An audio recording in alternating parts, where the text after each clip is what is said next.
Minute Courtois, 18e. Bonjour à toutes et à tous. Alors je voudrais commencer cette Minute Courtois par des félicitations. Ça arrive à une éditorialiste en chef du soir, Béatrice Delvaux, pour son éditorial d'aujourd'hui, ce vendredi, et qui titre sur l'Union nationale.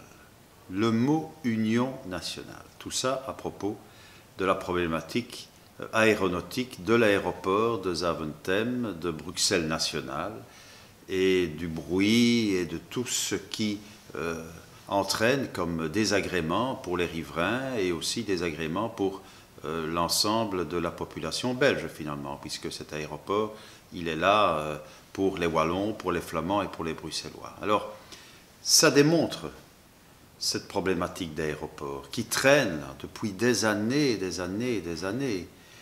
Cela démontre encore une fois qu'on est un pays où on ne parvient plus à faire l'unité nationale. On ne parvient plus à avoir une concertation calme, sereine entre les communautés de ce pays. Et vous comprenez bien que ça me parle, ces mots-là, quand elle fait référence, quand est-ce qu'il y a encore l'unité nationale? Après un attentat? Pendant une Brabançonne? Avant et pendant le match des Diables Rouges? Si ce n'est plus que ça, l'unité nationale. Ce sont des mots qui me parlent, qui me touchent au cœur, parce que c'est exactement la même problématique que d'avoir un stade national, où les communautés se mettent ensemble, où il y a une unicité de volonté, une unicité de projet, qu'il soit sportif, culturel ou autre. Et je vais même plus loin que Béatrice Delvaux. Je vous demande de réfléchir calmement.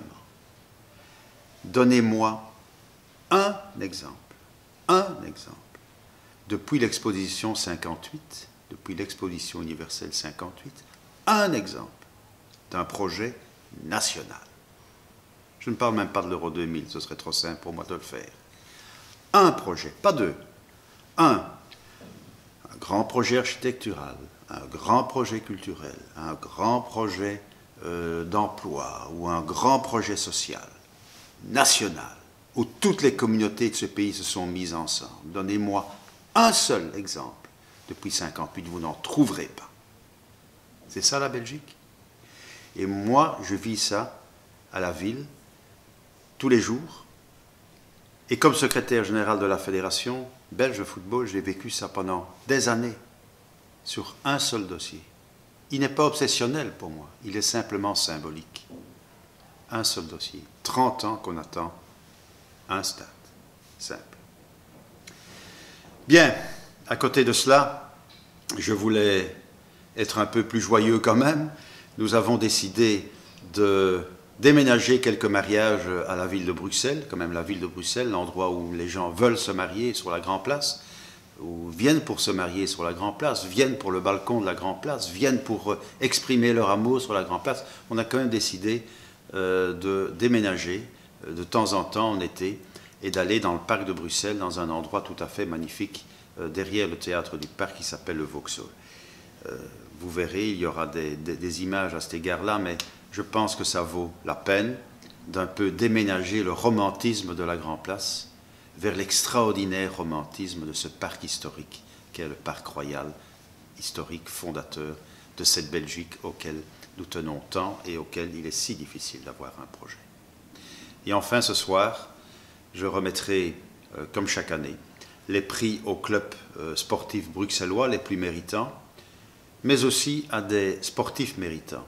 Et pour la première fois, nous allons mettre en valeur deux gamins qui ont battu un record.